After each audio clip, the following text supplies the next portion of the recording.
The man who would go on to kill Zara had already followed 2 other women that night, just 9 days after being let out of prison. But Jordan McSweeney should have been back inside after breaching the conditions of his release.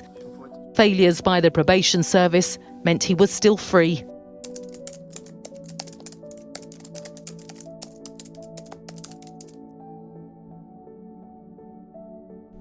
On the morning of June 26, 2022, in the East London borough of Ilford, Zara Aleena didn't make it home. What happened to Zara wasn't just a crime, it was a convergence of a predator who should never have been free, a system that failed her at every turn, and a culture that too often makes women feel responsible for the danger men create. This is her story, and it is also the story of what happened after, in courtrooms, in government offices, and in the hearts of the people who loved her. We tell it not to shock, but to understand, because understanding is the first step towards something better. Zara Aleena was 35 years old. She was, by every account of the people who knew her, exactly the kind of person who makes the room feel lighter when they walk in. Assertive, outgoing, funny. Those are the words her aunt Farah Naz used in the days after she died. Words chosen carefully because they capture something that a list of achievements alone never could.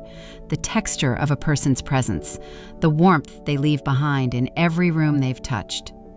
Zara grew up in East London. She was British, of Iranian heritage, a product of a city that is, at its best, a mosaic of cultures and communities. She was deeply embedded in her family, close to her Aunt Farah, connected to the fabric of the people around her. But what truly defined Zara wasn't her background. It was what she chose to do with her time and her gifts. Zara was a law graduate. Not just in theory, she had qualified as a solicitor with distinction. She had worked hard for it, in the way that people who genuinely believe in something work hard. Not for status, not for optics, because she believed the law could protect people. She believed justice mattered. Just 5 weeks before her death, she had begun working at the Royal Courts of Justice, one of the most storied legal institutions in the United Kingdom. She was, by all measures, at the beginning of something remarkable. In her spare time, Zara volunteered. She worked to support refugees and victims of violence, people who, like her, believed that the legal system could be a tool for protection rather than a mechanism for punishment. She didn't just study the law, she tried to live by its highest ideals.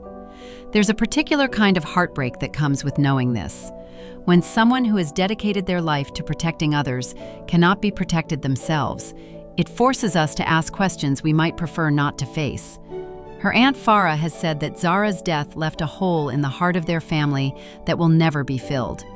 That the people who loved her were tortured with the thought that Zara's death was preventable. That word, preventable, will follow us through the rest of this story, because it turns out it wasn't just true. It was documented, investigated, and confirmed by multiple official inquiries. Zara Aleena's death was preventable, and the story of why it wasn't is one that demands our full attention. Before we talk about what happened, we need to talk about the night itself.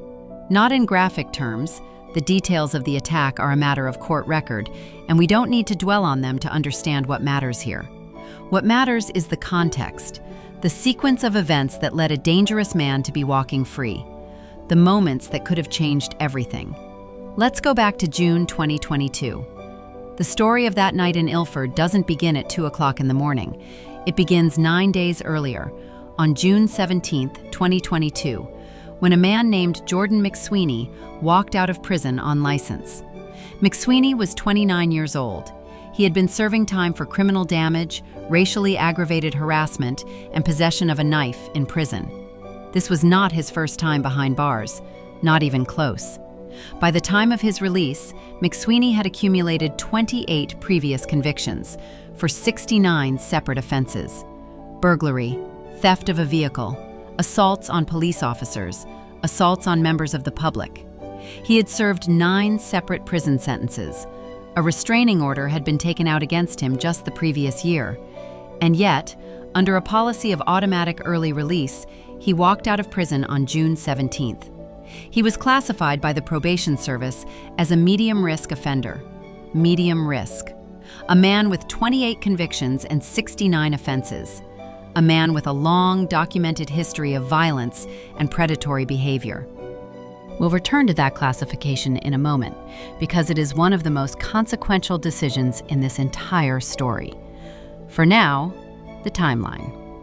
Within days of his release, McSweeney began missing appointments. On June 20th, he failed to show for a scheduled probation meeting.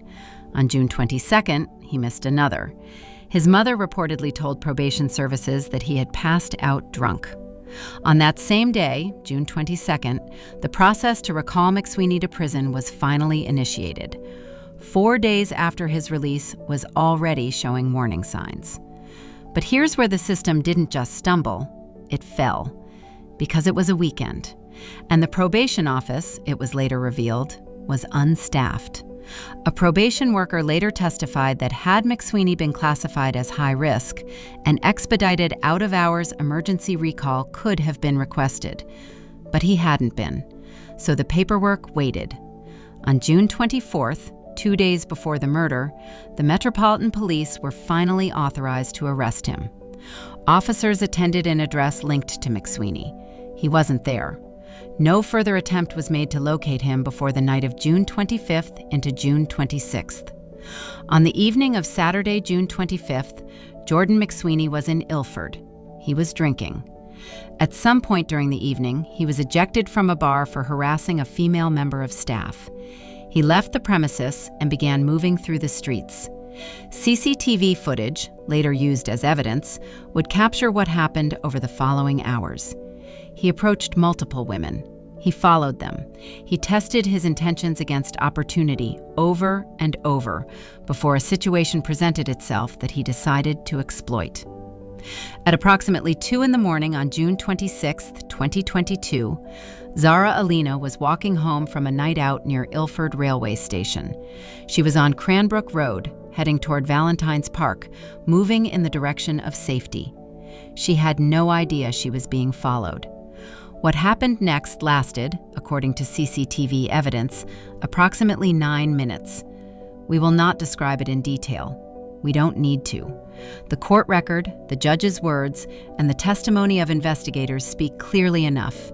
It was a violent, unprovoked attack by a man who had spent hours that evening escalating toward exactly this moment. Zara was found by members of the public on a driveway. Emergency services were called. CPR was performed. She was taken to the Royal London Hospital. She died from her injuries later that morning. Zara Aleena was 35 years old. She had her whole career ahead of her. She had people who loved her. She had more to do, and she was gone. The investigation moved quickly. In some ways, this is where the story shifts, from a tragedy that unfolded slowly to a response that was, at least on the investigative side, remarkably swift. Within hours of Zara's body being discovered, Metropolitan Police forensic teams recovered a bloody fingerprint from her belongings at the scene. That fingerprint was run against the national database. Within hours, it returned a match: Jordan McSweeney. CCTV footage from across the area was pulled and analyzed. The cameras told a story: McSweeney arriving, McSweeney following women, McSweeney approaching Zara, and then McSweeney leaving, captured on film as he made his way back toward a fairground caravan where he was staying. Officers attended that location and recovered blood-stained clothing belonging to Zara. Jordan McSweeney was arrested on the afternoon of June 26th, the same day. In November 2022, at the Old Bailey, the Central Criminal Court of England and Wales, Jordan McSweeney appeared via video link from his prison cell. He entered guilty pleas to both the murder and the sexual assault of Zara Aleena. He did not appear in person, not for the hearing, not for the sentencing. He refused to leave his cell. When asked why, his legal team relayed that he did not want to relive the incident. The judge, Mrs. Justice Chima Grubb, was not impressed. She noted publicly that his absence said something about the kind of man he was, and it did not speak well of him. In December 2022, McSweeney was sentenced to life imprisonment with a minimum term of 38 years. He would not become eligible for parole consideration until the year 2059. The judge described him as a pugnacious and deeply violent man with a propensity to violence, and said she did not believe his actions that night were an aberration. They were, in her assessment, consistent with who he had always been. In November 2023, McSweeney's barrister successfully argued at the Court of Appeal that the original sentencing judge had applied too high an uplift to the minimum term. The sentence was reduced by 5 years to a minimum of 33 years. The decision provoked outrage from Zara's family and from campaigners. The Crown Prosecution Service had argued the attack showed hours of premeditation. The appeal court disagreed on a technical sentencing point. It remains one of the most contested aspects of this case's legal legacy. To understand this case fully, we have to be willing to look at something uncomfortable: the psychology of predatory behavior and what we can actually learn from it. Not to explain away what McSweeney did, there is no explanation that absolves him. There is only the question of what it tells us, and whether, knowing what we know now, we can do better. Criminal psychologists who study patterns of escalating violence often identify a predictable progression. An individual who begins with lower-level antisocial behavior, theft, harassment, minor assault, and, when those behaviors go unchecked or undertreated, escalates. Each time the consequences feel manageable, the behavioral ceiling rises. Jordan McSweeney's record reads, in retrospect, like a textbook case of this pattern. 69 offenses, 28 convictions, 9 separate prison sentences. Each time he returned to the outside world, the question of whether he had been meaningfully rehabilitated was left largely unanswered. The night Zara was killed, McSweeney did not simply snap. CCTV evidence makes that clear. He spent hours in a kind of escalating predatory state, approaching women, testing boundaries, retreating, then trying again. This was not an aberration born of one bad evening. This was a pattern of behavior given oxygen by a system that had not, at any point in his long criminal career, managed to interrupt it effectively. His refusal to appear at court, twice, his later statement to officers upon arrest, his reported behavior in custody, all of it paints a picture of someone who had never genuinely been held to meaningful account. Not because the courts hadn't tried, but because the pipeline from risk identification to real-world intervention kept breaking down. There's a concept in criminology sometimes called the accountability gap, the space between an identified risk and an enacted response. In McSweeney's case, that gap was enormous, and it was filled, as it too often is, by the next victim. Zara wasn't the only woman he targeted that night. She was simply the one he caught. That sentence should stay with us for a moment. The behavioral question this case forces us to confront is not simply about one man. It's about what we choose to do with information about dangerous people, and who bears the cost when we don't act on it in time. Zara Aleena's murder did not happen in a vacuum. It happened in the context of a national conversation, one that had been building for years, growing louder with every name added to a list that should never have existed. In the UK, Zara's death came just over a year after the murder of Sarah Everard, another young woman who was simply walking home, whose death had already prompted nationwide reckoning about violence against women. And yet, here the country was again. Many women watching the news in the summer of 2022 recognized something in the story without even knowing Zara. They recognized the route. They recognized the calculation. They recognized the feeling of walking home alone and wondering. What made Zara's case different and uniquely difficult was the institutional dimension. Because this wasn't simply a case of a dangerous man who evaded detection. It was a case of a dangerous man who was known to the system, tracked by the system, and then, through a cascade of misclassifications, administrative delays, and coordination failures, allowed to remain free long enough to kill. In January 2023, HM Inspectorate of Probation published an independent review into McSweeney's case. The findings were damning. McSweeney had been miscalculated as a medium-risk offender when the evidence of his history warranted a high-risk classification. Had he been classified correctly, an emergency out-of-hours recall could have been initiated over the weekend his probation appointments were missed, the weekend before Zara's death. The report also identified failures in intelligence sharing between agencies, delays in paperwork, and a structural understaffing problem within the probation service that had been exacerbated by years of austerity cuts and a damaging organizational restructuring. In June 2024, exactly 2 years after Zara's death, an inquest jury at East London Coroner's Court formally concluded that multiple agencies' failures had contributed to her murder. The jury found failures to share intelligence, failures to assess risk accurately, and failures to act in a timely, coordinated way. Zara's aunt, Farah Naz, called the findings a damning reflection of our state services meant to protect us and Zara. The HM Prison and Probation Service issued an apology, citing steps taken to address the systemic issues identified. Then Prime Minister Rishi Sunak called the murder a terrible crime and pledged urgent review of how risk assessments were conducted. The borough of Redbridge, where the attack occurred, made history by extending its public space protection order to include catcalling and street harassment, the first local council in the UK to do so. Undercover police operations were expanded. Conversations about women's safety were elevated, again, to the national stage. Whether those conversations have been translated into lasting structural change is a question that advocates are still asking, and will continue to ask. The legal legacy of this case touches on some of the most pressing questions in criminal justice. When should automatic early release be overridden? What constitutes an adequate risk assessment for someone with McSweeney's record? What is the threshold for emergency recall, and who bears responsibility when that threshold is not met?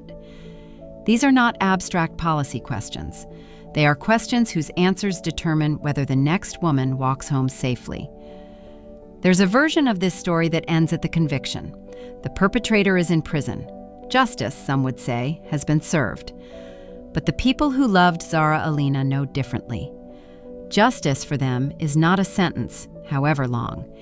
It is the world that exists after. The world in which a woman can walk home from a night out and not need to calculate. Zara was described by her family as a good Samaritan, a woman who extended herself to others, who chose a life of law not for prestige, but because she believed in the idea that people deserved protection, that the vulnerable deserved an advocate. In a way, her death has made her exactly that, an advocate. Her name is now carried into parliamentary debates, into coroners' courts, into the conversations that women have with each other every day about what it means to move through the world in a body that is sometimes treated as a target.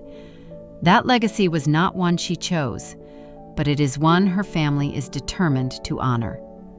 Farah Naz, Zara's aunt, has been tireless in demanding accountability, in speaking publicly, in refusing to let the systemic failures that allowed this to happen be quietly absorbed into an official report and shelved. She has said that the family is tortured with the thought that Zara's death was preventable. That word, again, preventable. It deserves to stay in the room. Every night, women make a calculation, a quiet, unconscious inventory of risk.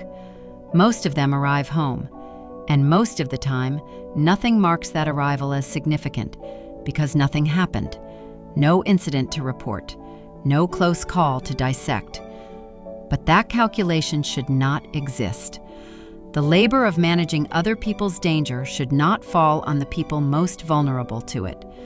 Zara Aleena understood this. She spent her career trying to build the kind of world where it wouldn't. The least we can do, the very least, is keep asking why it still does, and what we intend to do about it.